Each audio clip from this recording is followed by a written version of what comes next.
dari kelompok akan menampilkan video stop motion tentang Timun Mas. Sebelumnya, izinkan kami perkenalan terlebih dahulu.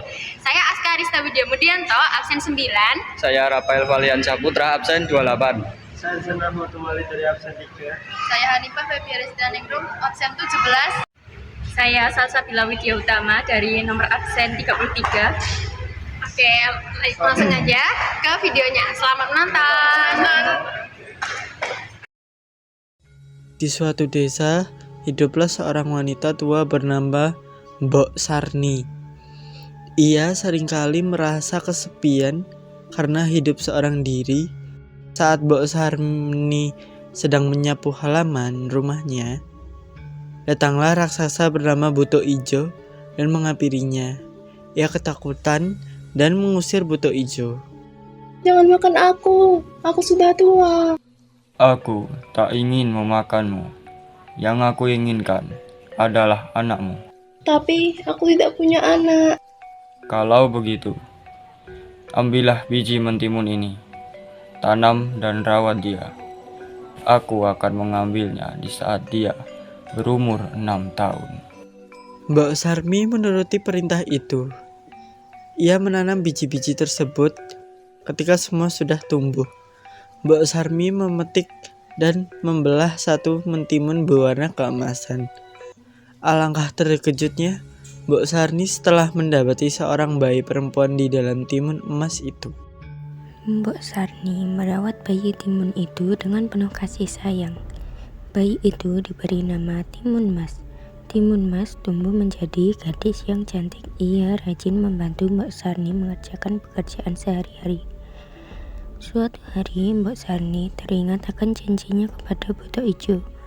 Mbok Sarni bermimpi jika ia menemui seorang pertapa di gua untuk mendapatkan pertolongan. Setelah terbangun, Mbok Sarni bergegas menuju gua. Sesampainya di sana, Mbok Sarni menceritakan semua permasalahannya. Ia diberi 4 kantung berisi semua jebakan yang harus Timun Mas lempar ketika menghadapi kejaran Buto Ijo. Setibanya di rumah, Mbok Sarni memberikan kantung tersebut kepada Timun Mas. Ia juga menjelaskan semua permasalahannya selama ini kepada Timun Mas. Dengan tiba-tiba Buto Ijo datang menghampiri Mbok Sarni untuk menagih janjinya dulu. Timun Mas bersembunyi dan melihatnya dengan ketakutan. Timun Mas masih belum cukup umur. Kembalilah lagi saat Timun Mas sudah berumur 6 tahun. Waktu kian berlalu, hingga tibalah saat Timun Mas berumur 6 tahun. Ketika sedang berjalan sendirian, datanglah Buto Ijo mendekati dan mengejar Timun Mas. Timun Mas terkejut dan berlari. Mengingat perintah ibunya, Timun Mas pun melempar isi kantong pertama berupa biji mentimun kepada Buto Ijo. Kemudian kawasan itu menjadi ladang penuh tanaman timun. Langkah raksasa pun terhambat karena tubuhnya terlilit batang timun. Dengan segala usahanya, Buto Ijo dapat keluar dari jebakan timun itu. Timun Mas pun kembali berlari dan melempar isi kantong kedua yang berupa jarum dan dalam sekejap berubah menjadi hutan bambu. Buto Ijo terhimpit dan kakinya pun tertusuk serpihan bambu.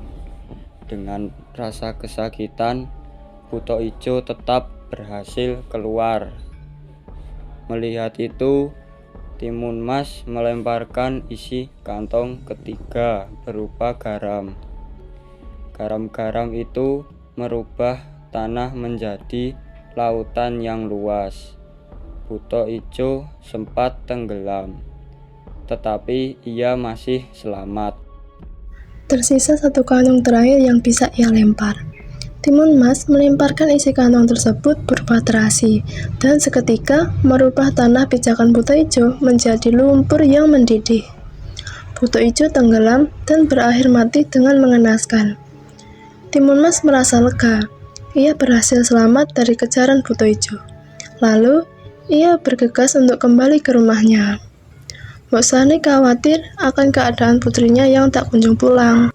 Hingga akhirnya Timun Mas tiba di rumah dengan keadaan selamat. Mbok Sarni sangat senang melihat kehadiran putrinya itu. Sejak saat itu, Timun Mas dan Mbok Sarni dapat hidup dengan tenang dan bahagia.